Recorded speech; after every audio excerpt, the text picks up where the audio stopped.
안녕하세요. 사랑스러운 새아이, 그리고 저밖에 모르는 남편과 함께 살고 있는 40대 여자입니다. 낳아준 부모님이 계시지 않으면 나중에 힘든 일이 있을 때나 기쁜 일이 있을 때 누구보다 의지할 사람이 없어 많이들 외롭다고 하잖아요. 하지만 저는 그런 기분을 느껴본 적이 없습니다. 누구보다 사랑하는 가족들과 여동생이 있었기 때문이었죠. 하지만 이런 제 마음에 하루가 멀다 하고 상처를 내려 했던 사람이 있었습니다. 제가 밥을 먹고 숨을 쉬고 아이를 낳는 것까지도 싫어했던 사람. 그 사람이 누구냐고요? 네, 바로 저희 시모입니다. 지금부터 시모와 무슨 일이 있었는지 큰맘 먹고 이야기를 한번 해볼까 합니다. 어릴 적 저희 가족은 그렇게 넉넉한 형편은 아니었지만 그래도 함께라는 이유만으로 행복했어요. 아버지, 어머니, 여동생, 그리고 저, 네 식구가 한 방에 옹기종기 모여서 몇 가지 없는 반찬으로 함께 식사를 하면 부잣집 진수성찬 하나 부러울 것 없을 정도로 화목했었죠. 자, 문영아, 문정아, 아빠가 통닭 사왔다. 먹자. 와, 맛있겠다. 아빠, 난 이 통닭을 매일 먹었으면 좋겠어요. 너무 맛있어요. 오, 그래? 그럼 이 아빠가 더 열심히 일해야겠는걸? 이렇게 여동생과 제게 뭐든 해주시려고 했던 아버지, 그리고 한없이 다정했던 어머니, 오직 저희 자매를 위해 살아가시던 부모님이 있었기에 가난했지만 계속해서 웃고 살 수 있었어요. 이렇게 소소한 행복을 느끼며 살아가던 저희 집에 불행이 찾아온 건 제가 6살이 되던 해였어요. 아버진 동네에 있는 작은 공장에서 일하시던 분이었습니다. 거의 아침에 출근해 저녁에 돌아오시곤 하셨지만 가끔은 저녁쯤 출근을 해서 아침에 돌아오시곤 하셨죠. 그날도 어김없이 야간 작업이 있어 아버지께선 이른 저녁을 드시고 저희에게 인사를 한 후 출근을 하셨습니다.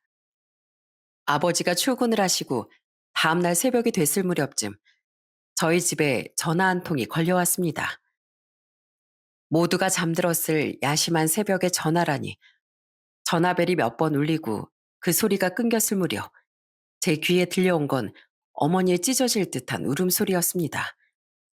동생은 옆에서 세상 모르게 잠을 자고 있었고 저는 그 울음소리를 듣고 황급히 거실로 나가봤어요. 어머닌 거실로 나온 저를 보고서 더욱 소리내 우시며 절 끌어안으시곤 이렇게 말씀하셨죠. 문영아, 아빠가, 아빠가 돌아가셨대. 우리 이제 어떡하니? 어떡하면 좋아? 어머니께서 해주신 그 짧은 말은 35년이 흐른 지금도 아주 생생하게 떠오릅니다. 아버진 공장에서 일을 하신 후 직원들이 휴식을 취하는 방에서 잠시 쪽잠을 주무셨는데 그곳에서 연탄가스에 중독되어 세상을 떠나신 것이었어요. 그때가 제 나이 6살, 동생 나이가 4살이 되던 해였죠. 작별 인사조차 할 틈 없었던 아주 갑작스런 이별이었습니다. 웃으며 대문을 나섰던 아버지께서 그렇게 허무하게 돌아가실 거라고 누가 상상이나 했을까요? 어린 나이였지만 죽음이라는 것의 의미를 대충이나마 알고 있었던 저와 여동생은 어머니 옆에서 상복을 갖춰 입고서 아버지의 영정사진을 바라보며 눈물을 펑펑 쏟아냈습니다. 그날부터 어머니께선 시장통에 있는 국밥집에서 설거지와 주방일 등 허드렛 일을 하며 저희 자매를 홀로 키우셔야 했어요. 어머니가 일을 나가 계신 동안은 집에 어른이 없었기에 제가 동생을 챙겼고 가끔은 힘든 어머니를 대신해 집안일까지 모두 도맡아 하곤 했습니다. 그리고 항상 어머니가 퇴근하실 시간이 되면 동생의 손을 잡고서 국밥집 앞으로 어머니를 보러 가곤 했죠. 어린 저희 자매가 손을 꼭 붙잡고 국밥집으로 가노라면 그곳에 계신 이모님들은 활짝 웃으며 저희를 맞이해 주시곤 했습니다. 난 정씨만 보면 부러워 죽겠어. 저렇게 예쁜 딸내미들이 엄마 밤길 위험하다고 하루가 멀다 하고 꼬박꼬박 데리러 오고 열아들 안 부럽겠어 아주. 불이 다 꺼진 시장통 어머니의 손을 꼭 잡고서 도란도란 얘기를 나누며 돌아오는 게 힘든 일상 속 저희 가족의 소소한 행복이었죠. 어머니는 홀로 저희 자매를 키우시면서 가끔은 힘든 기색을 비치셨고 아주 가끔은 아버지의 사진을 어루만지며 눈물을 보이기도 하셨지만 그래도 저와 여동생 앞에서만큼은 밝은 모습을 잃지 않으셨습니다. 그렇게 10년이란 시간이 흐르고 흘러 제가 고등학교 2학년이 된 어느 날 집으로 전화 한 통이 걸려왔어요. 문영이니? 나 순이 이모야. 너 지금 바로 동생 데리고 시장 근처에 있는 대학병원으로 와. 네 엄마 가게에서 일하다 쓰러져서 지금 병원에 실려왔어. 아침까지만 해도 건강한 모습으로 집을 나가셨던 엄마가 쓰러져 병원에 실려왔다는 말을 엄마의 가게 동료 이모 입에서 듣는 순간 머리가 멍해지면서 아무것도 생각나지 않았어요. 그렇게 급히 전화를 끊고 낮잠을 자고 있는 동생을 깨워 수중에 있는 돈으로 급히 택시를 타고서 어머니가 계시는 대학병원으로 향했습니다. 갑작스럽게 쓰러지신 어머니의 병명은 고륙종이라는 질환이었어요. 원래는 어린 청소년에게서 주로 나타나는 질환이지만 40살이 넘어간 성인에게서도 드물게 나타난다는 질환이었죠.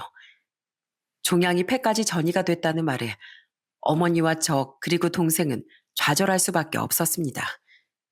하지만 어머니께선 저희 자매를 바라보면서 최대한 밝은 모습을 유지하려고 애쓰셨어요.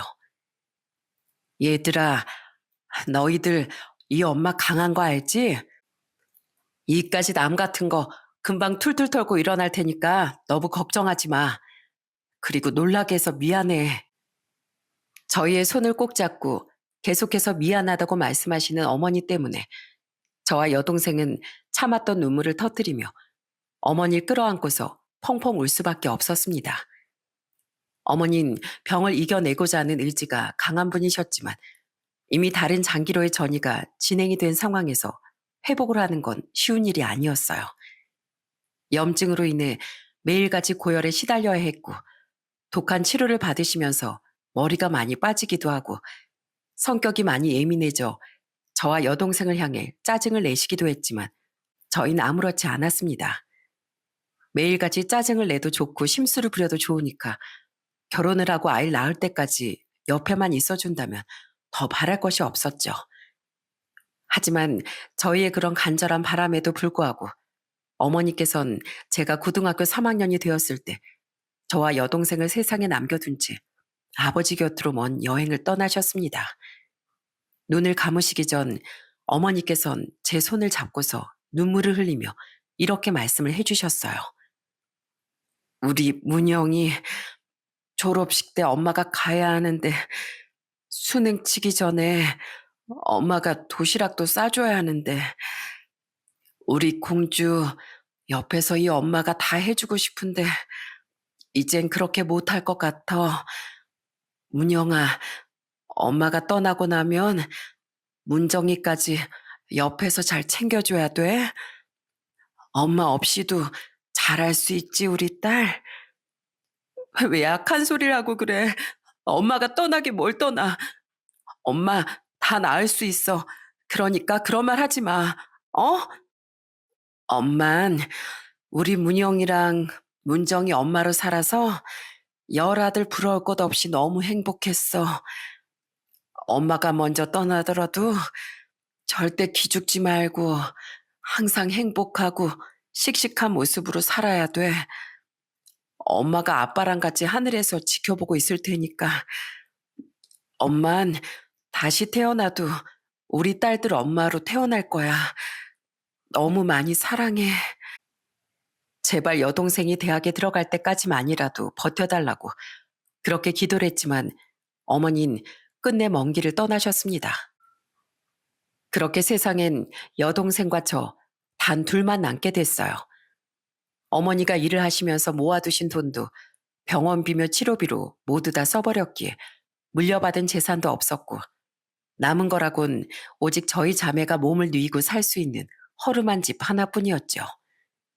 어머니가 돌아가시고 전 동생의 유일한 보호자로서 최선을 다했습니다. 매일같이 동생의 교복을 다려주고 아침을 차려주고 시험 기간이 다가오면 공부를 가르쳐 주기도 하고 언니 역할도 하면서 엄마 역할을 대신하는데도 최선을 다했죠. 동생을 위한 마음이 통했는지 어느 날 저녁 동생은 벼랑간 저를 꼭 끌어안으면서 이렇게 얘기하더라고요. 언니, 너무 고마워. 힘든 내색 하나 없이 매일 교복도 다려주고, 아침 먹고 가라고 챙겨주고, 공부도 가르쳐주고, 내가 언니였다면 절대 이렇게 못했을 거야. 정말 진심으로 고마워. 언니로서 당연한 일을 하는 것 뿐인데 뭘. 그렇게 따지면 나도 너한테 고마워. 요즘 친구들이 그러더라고. 동생들이 사춘기가 찾아와서 매일같이 싸운다고. 근데 넌 언니 말도 잘 들어줘. 학교 끝나고 나면 딴 데로 새지도 않고 집에 일찍 일찍 들어와. 공부도 잘해. 얼마나 기특하니? 우리 나중에 어른 돼서도 꼭 이렇게 지금처럼 서로 의지하면서 지내자, 언니. 어머니의 빈자리가 안 느껴질 수는 없었지만 그래도 저희 나름대로 의지를 하면서 시간을 보낼 수 있었습니다. 그리고 시간이 지나 20살이 된 전 대학 진학을 포기한 채 곧바로 공장에 취업을 하게 됐어요. 학교 선생님들께선 대학에 가지 않은 저를 보며 너무 아쉽다는 말들을 해주셨습니다. 정말 대학은 안 가기로 한 거야? 아유, 선생님은 좀 아쉽네. 꼭 대학을 20살에 맞춰서 가야 하는 것도 아니고 30대든 40대든 늦게라도 갈 수 있는 게 대학이잖아요. 그리고 아직 학교 다니고 있는 동생을 챙겨야 하기도 하고요. 신경 써주셔서 감사해요, 선생님. 저 정도면 충분히 대학을 다닐 수 있었지만 성인이 된 이후부턴 생계를 책임지는 게 더 중요했습니다.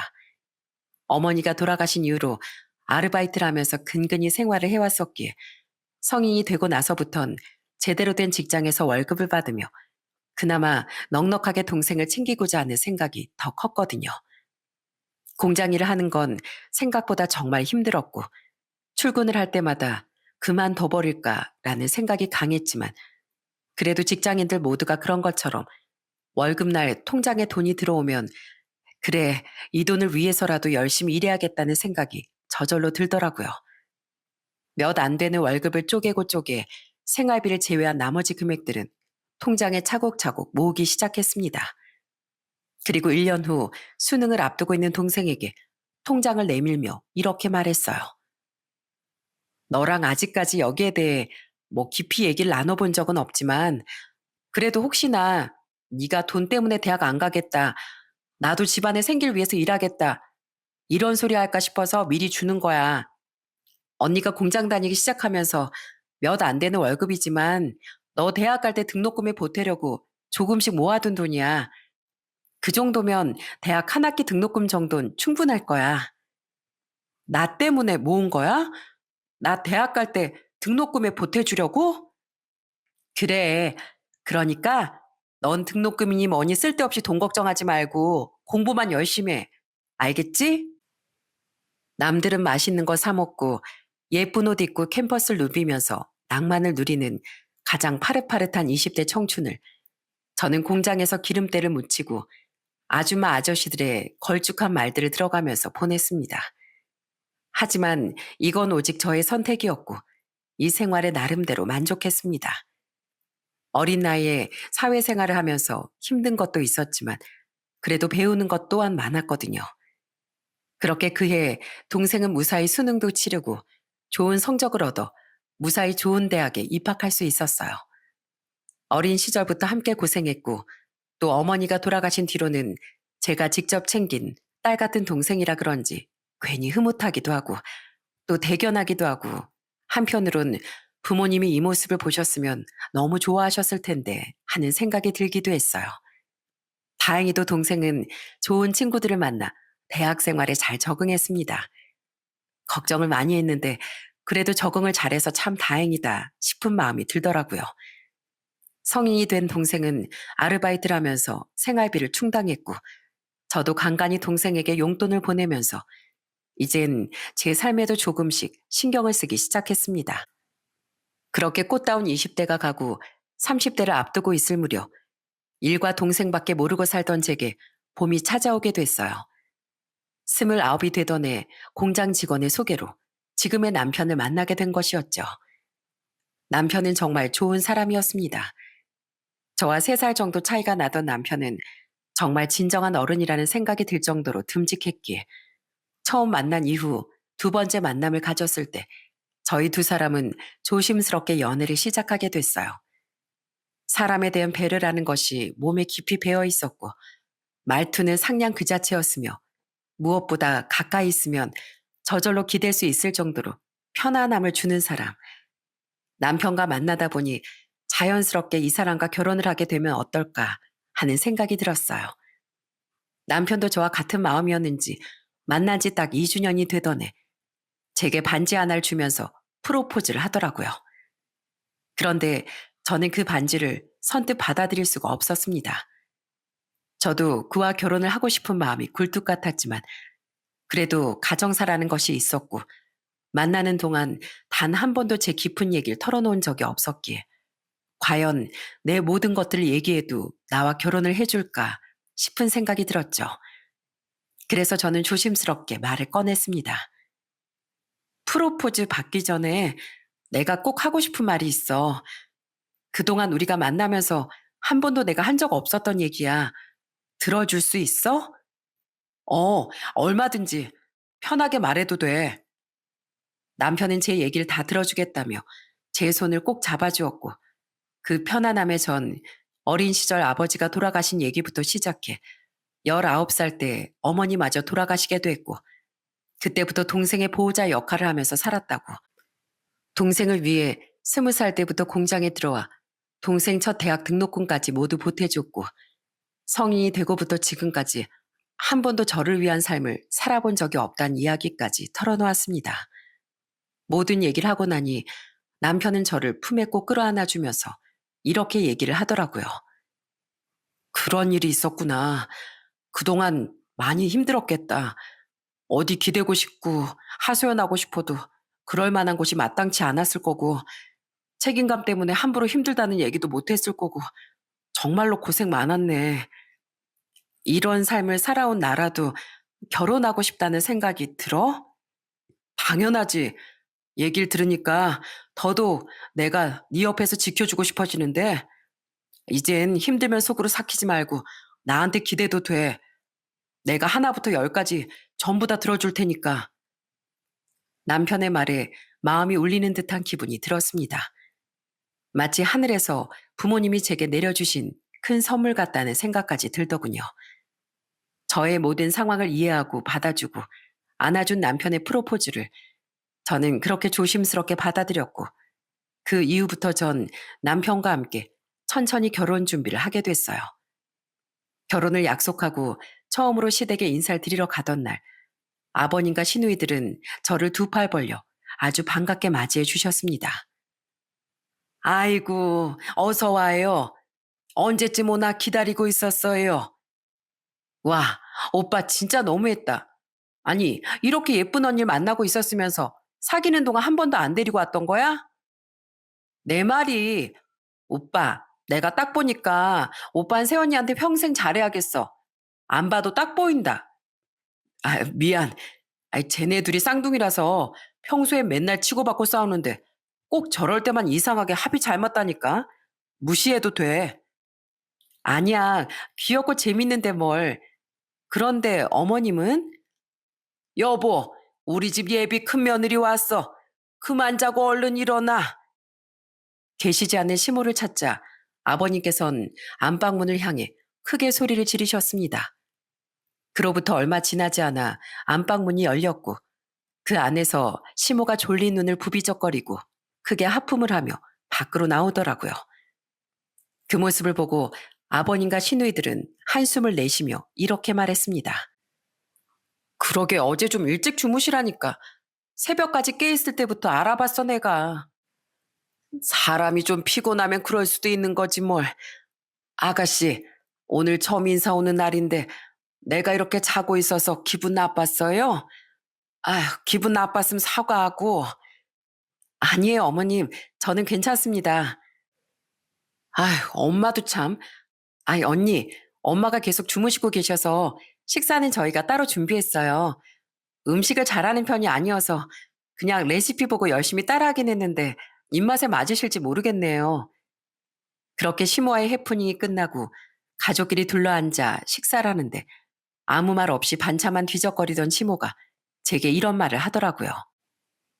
듣자 하니 부모님이 안 계신다는 것 같던데 부모님이 몇 살 때 왜 돌아가신 거예요? 아, 아버진 제가 6살 때 사고로 돌아가셨고 어머닌 제가 19살 때 암으로 돌아가셨어요. 암? 아이, 그러면 아가씨도 나중에 암에 걸릴 가능성이 있다는 소리잖아.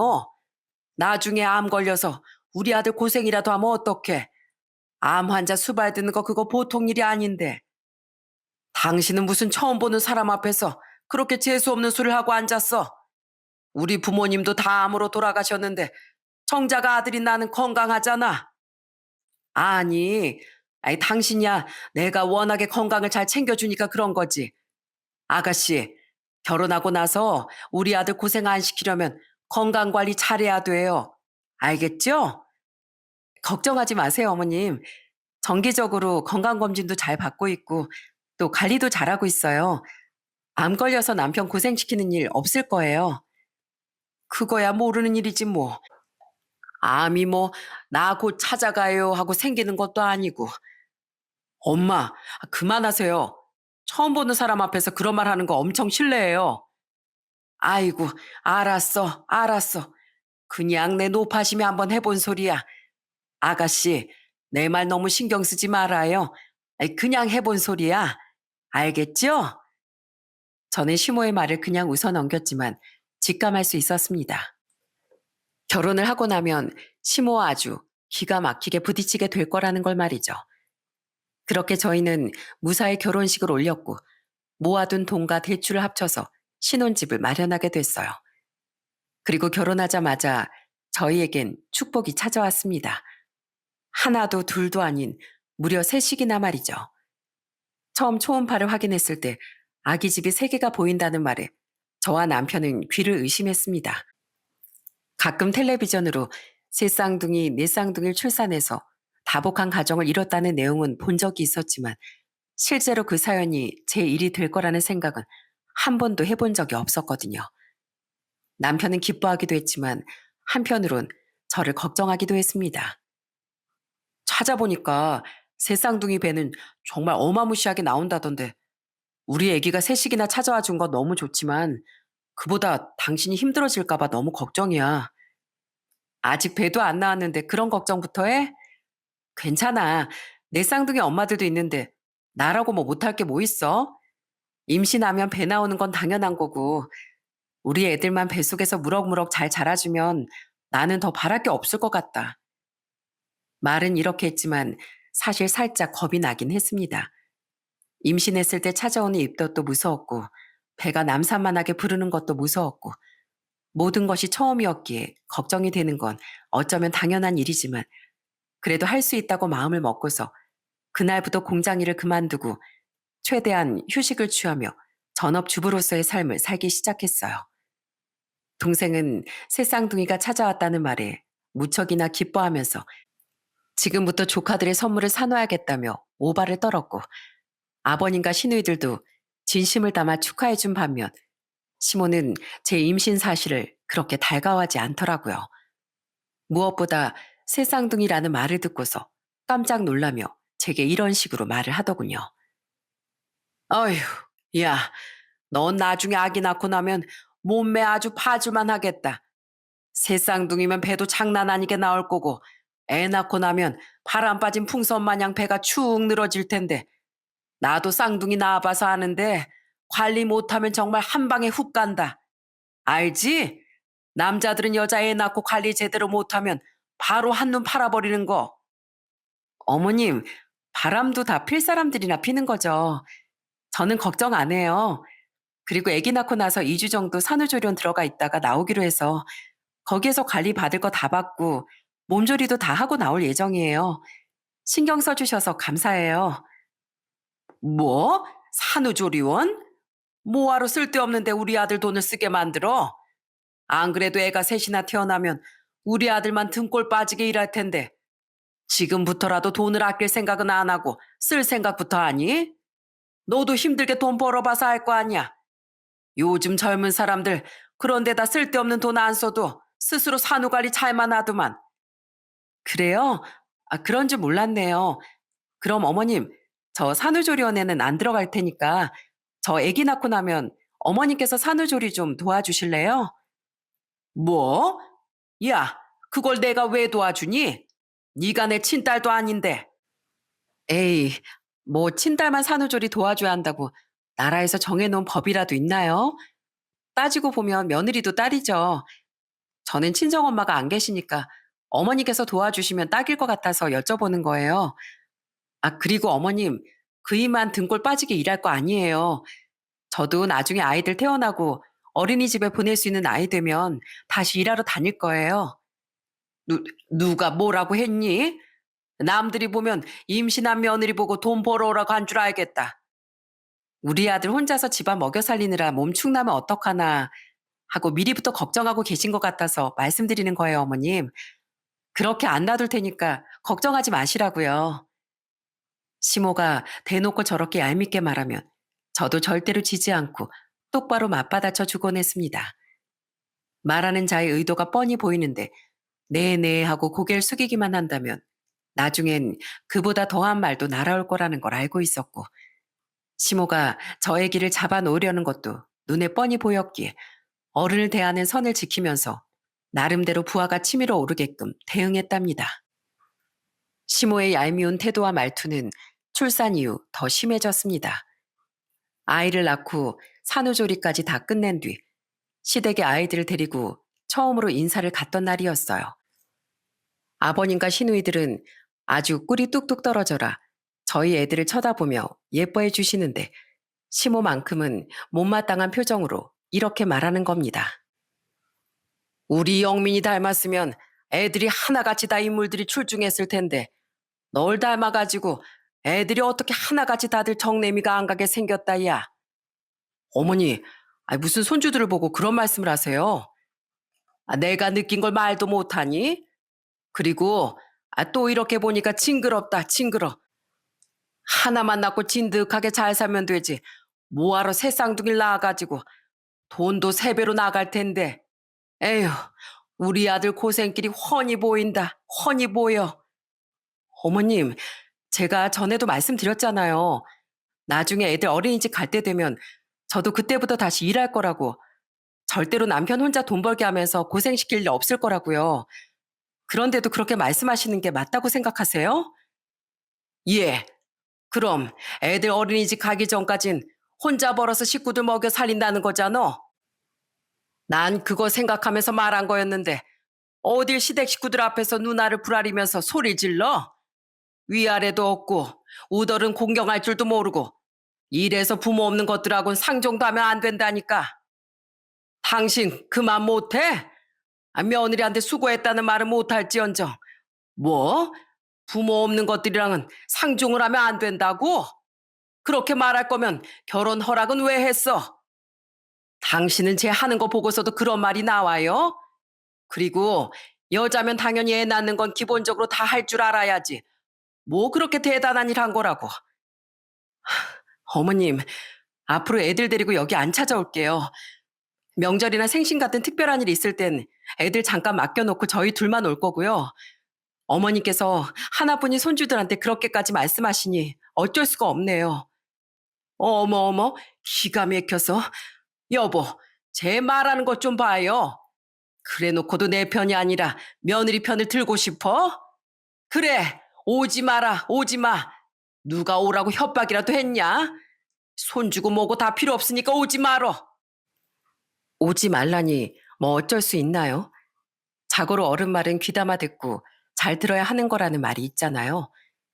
저희 부부는 그날 이후로 아이들을 데리고 시댁에 가지 않았고 정말 명절이나 생신 땐 아이들을 옆집이나 당일에 베이비시터를 잠시 고용해 맡겨놓고 찾아뵙곤 했습니다.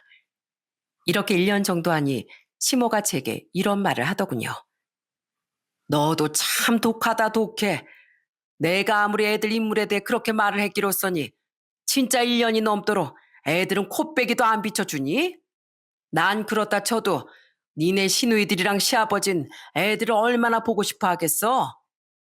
아, 그 부분이라면 걱정하지 마세요, 어머님. 아버님이랑 아가씨들한텐 꼬박꼬박 동영상도 보여주고 사진도 보내주고 있으니까요.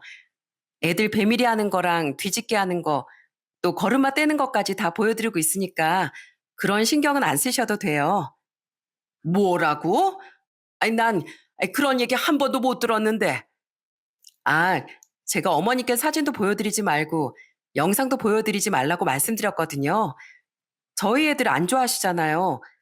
굳이 안 좋아하시는 거 얘기 꺼내봤자 역정만 내실 게 뻔하니까 미리 말씀드렸더니 알겠다고 하시던데요. 남편도 그런 건 다 이해해줬고요. 혹시 뭐 문제될 게 있을까요, 어머님? 말을 끝내자마자 시모 얼굴이 울그락불그락한 표정으로 바뀌는데 그 모습이 어찌나 고소하던지 남편도 시모가 제게 얼마나 심하게 얘기했는지 알고 있었고 아버님과 시누이들도 알고 있었기에 제가 행동하는 모든 것들을 이해해줬습니다. 그렇게 시댁에 갈 때마다 시모와 기싸움을 하고 연락도 거의 하지 않고 지낸 지 3년 정도의 시간이 지난 어느 날 동생이 제게 할 말이 있다며 고향으로 내려온다고 하더라고요. 형부도 데리고 나오라며 사뭇 진지한 말투로 얘기를 꺼내기에 혹시 무슨 일이 있는 건 아닐까 덜컥 겁부터 나는 겁니다.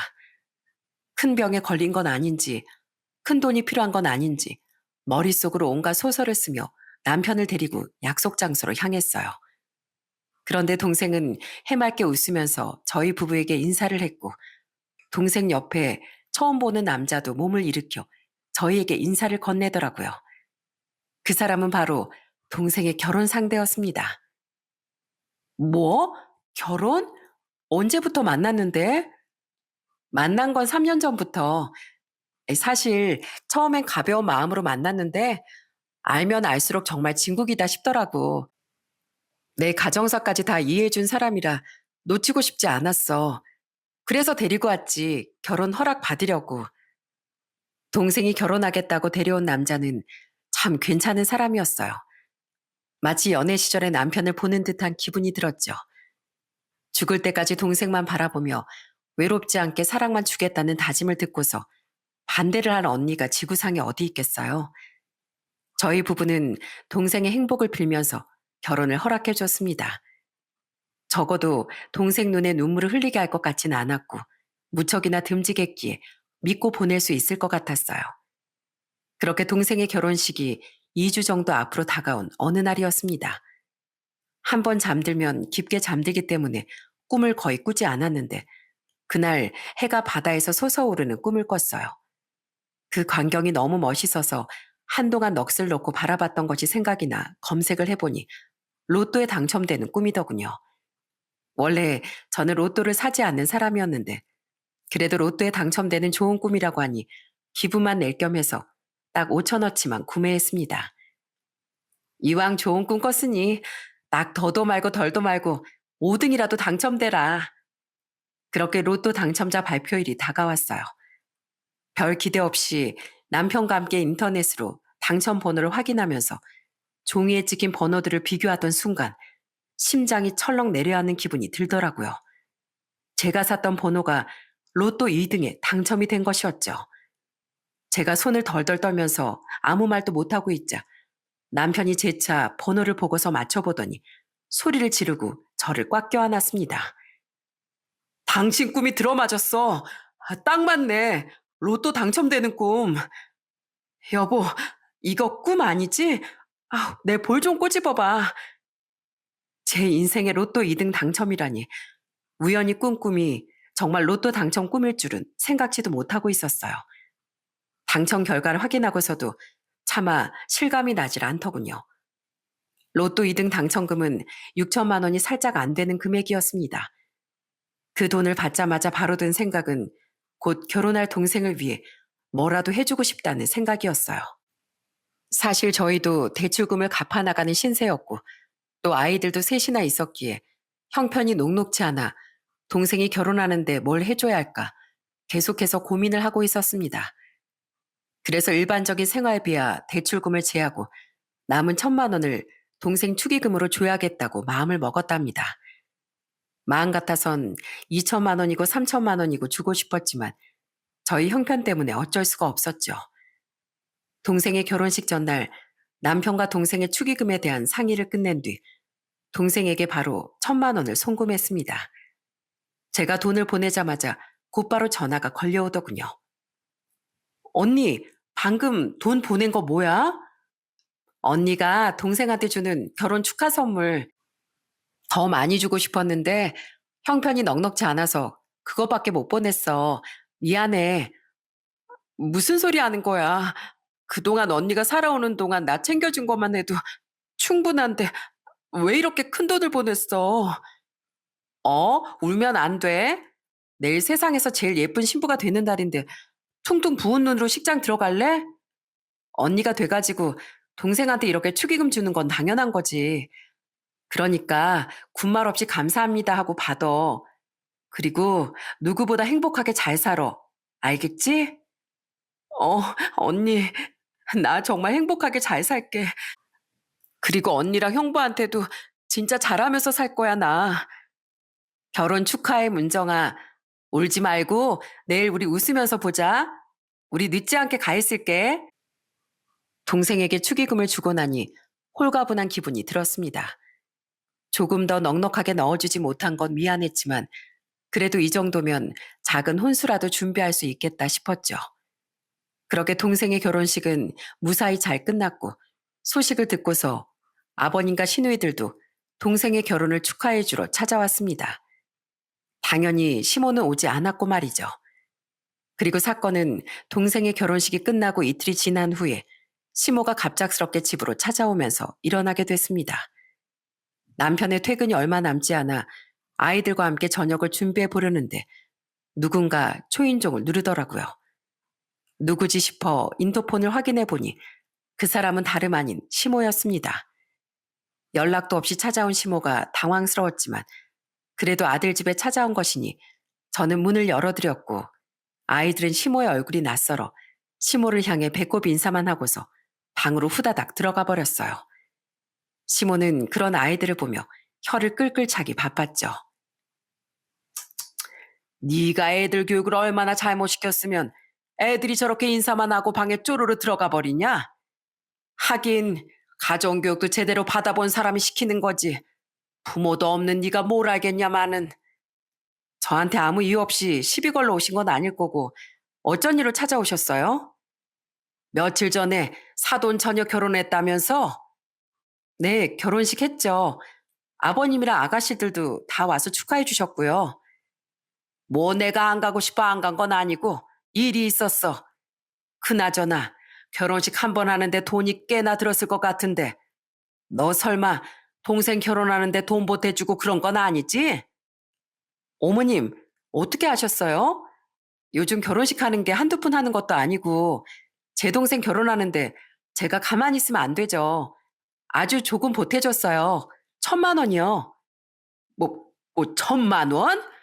아니, 얘가 정신이 있는 거야, 없는 거야? 넌 지금 돈도 안 벌고 있는데 1천만 원을 보태준 거면 그거 다 우리 아들 돈으로 보태준 거라는 거 아니야? 무슨 소리 하시는 거예요, 어머님? 그거 다 제 돈으로 보태준 거예요. 네 돈은 무슨? 네가 1천만 원이란 돈이 어딨어? 우리 아들이 뼈 빠지게 벌어온 돈으로 네 동생 결혼 자금 보태주는 게 말이 되는 소리라고 생각해? 1천만 원이 네 집 개 이름도 아니고. 너 잔말 말고 그 돈 빨리 가지고 와. 내가 좋게 말로 할 때 가지고 오는 게 좋을 거다. 시모는 1천만 원이라는 말을 듣자마자 자리에서 일어나 제 몸에 손찌검을 하며 동생에게 준 돈을 도로 가지고 오라고 소리를 질렀습니다. 제 돈으로 준 거라고 말을 해도 웃기는 소리 하지 말라고 자기 아들 돈을 왜 주냐 막 소리를 지르는데 정말 정신이 나가버린 사람 같더라고요. 여러분, 눈에는 눈, 이에는 이라는 말 아시죠? 정신 나간 척 행동을 하는 사람에겐 응당 똑같이 대응을 해줘야 맞는 게 아니겠어요? 제게 소리를 꽥꽥 지른 시모를 향해 저도 결국 그동안 참아왔던 화를 터뜨려 버렸습니다. 제가 지금 벽이랑 대화하는 것도 아니고 제 돈으로 동생 결혼식 자금 좀 보태준 게 뭐가 그렇게 잘못된 건데요? 네?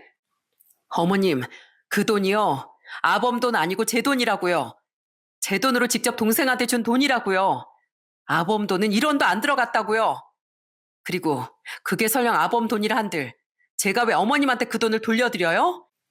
저도 아범한테 직접 줘야죠. 내 아들 돈이면 내 돈이나 마찬가지지. 변명하는 건 듣고 싶지 않으니까 당장 그 1,000만 원이나 가지고 와. 안 그럼 내가 직접 사돈처녀한테 전화해서 받아낸다. 어? 연락처 아시면 그렇게 한번 해보세요.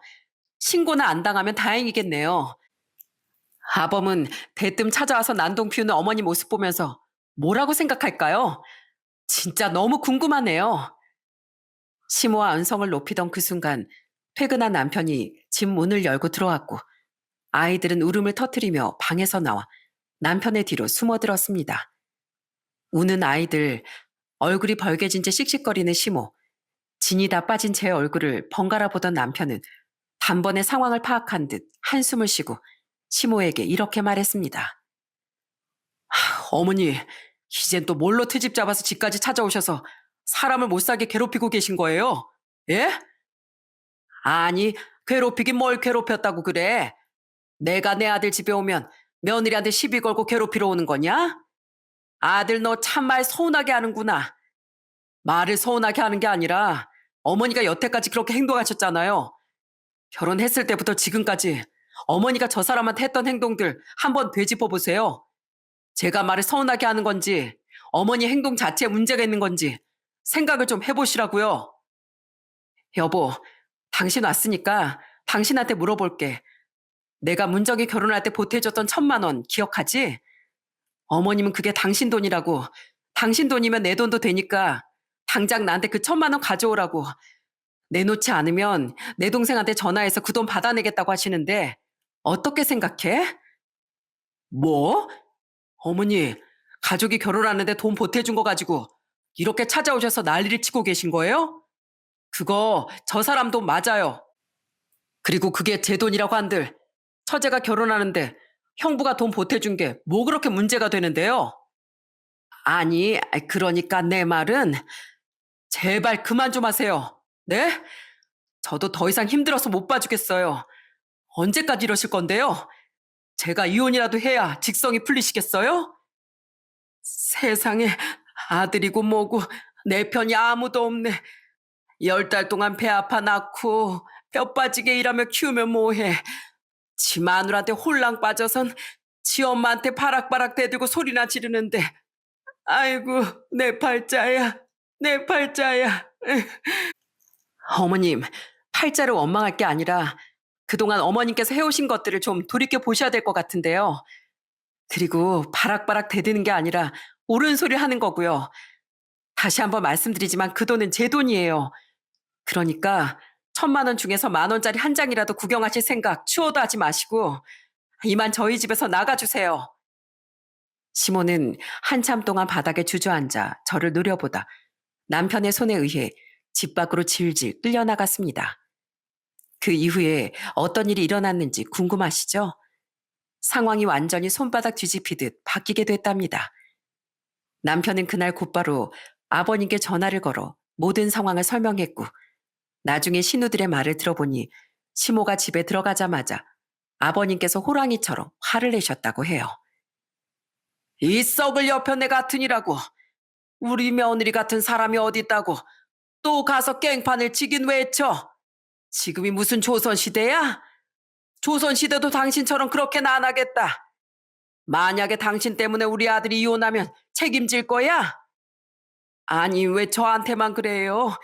난 우리 아들 돈을 삥땅 친 줄 알고 화가 나서 그만. 넌 내 돈 삥땅 안 쳤냐? 내가 정확히 일일이 계산해줘. 됐고, 내가 딱 한 번의 기회만 줄게. 만약 내 말 듣지 않으면 우리 이 집에서 나가.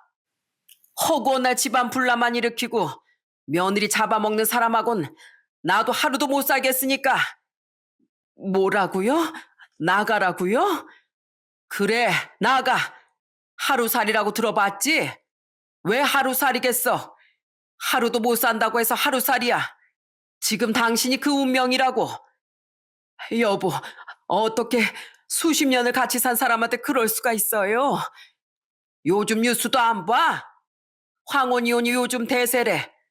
애들도 다 자리 잡았고 뭐 잘 살고 있으니 난 황혼이혼 할지 말지 심각하게 고민 중이니까 좋은 말로 할 때 내 말 듣는 게 좋을 거야. 알았어? 시부는 정말로 시모한테 초강력 엄포를 놓았고 시모는 정말로 황혼이혼 할지 모른다는 생각에 며칠 뒤 저를 찾아오게 됐습니다. 기세 등등하던 모습은 온데간데 사라지고 다 죽어가는 모습으로 제게 말하더군요. 혜미야, 내가 잘못했다. 내가 생각해도 너무한 것 같아. 네 시아버지도 네 남편도 네 신우도 아무도 내 편을 들어주지 않고 난리법석이야. 한순간에 우리 집안에서 난 외톨이가 돼버렸다. 뭐라고요? 그럼 저한테 진심으로 사과하러 온 게 아니라 가족들 때문에 그러신단 말이에요? 아니다. 아니야. 내 마음은 진심이다. 진심. 난 네가 날 시애미로 생각 안 하는 것 같아서 오기가 생겨서 괜히 시비 걸고 괴롭히고 싶었던 거였다. 근데 생각해보니까 이 늙은이가 주책 맞은 거였더라고. 후회한다. 후회해. 정말 미안하구나. 저는요, 단 한 번도 어머니를 무시하거나 이상하게 생각한 적이 없어요. 어머님도 제 어머니나 마찬가지니까 잘 모시고 싶었다고요. 그동안 제가 얼마나 마음고생이 심했는 줄 아세요? 정말 다 버리고 혼자 떠나고 싶은 마음이 한두 번이 아니었다고요. 아시겠어요? 이번에 저한테 손찌검한 거 저 평생 잊지 못할 거예요. 그러니까 오늘은 돌아가 주세요. 아시겠어요? 전 이렇게 시모를 돌려보냈습니다. 그동안 당한 게 있는데 어떻게 한 번에 용서를 할 수가 있겠어요? 대신 시부한텐 이혼만은 하지 마시라고 말씀을 드렸습니다. 저로 인해 가정이 깨지는 건 원하지 않았거든요. 이후 시모는 시부한테 매일 잔소리 듣고 살고 자식들한테 눈치 보고 살고 계시네요. 신우들도 전화 와선 절대 우리 엄마 용서하지 말라고. 만약에 내 시모가 그랬다면 난 그 자리에서 똑같이 엎어버렸을 거라면서 저를 위로해주고 있는 상황입니다. 그리고 지금 엄마가 흘린 눈물은 악어의 눈물이라며 믿지 말라고 하기도 하고요.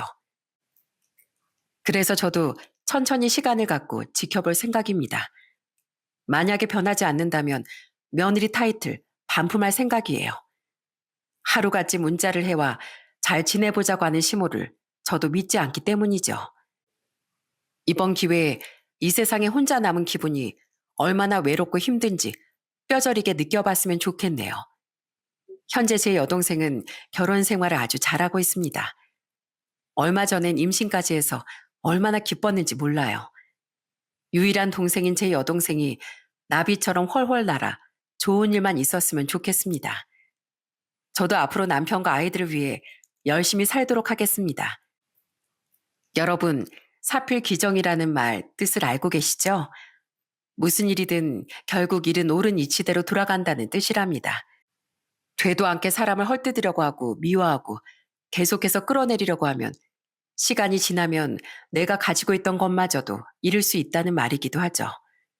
이 사연을 보시는 분들께선 이유 없이 사람을 미워하지 말고 고집을 피우지 말고 평온한 삶을 살아가시길 바라는 마음에 사연을 보내게 됐습니다. 저의 길고 긴 사연을 끝까지 들어주셔서 감사합니다. 더워지는 여름 건강한 하루 보내시길 바랍니다.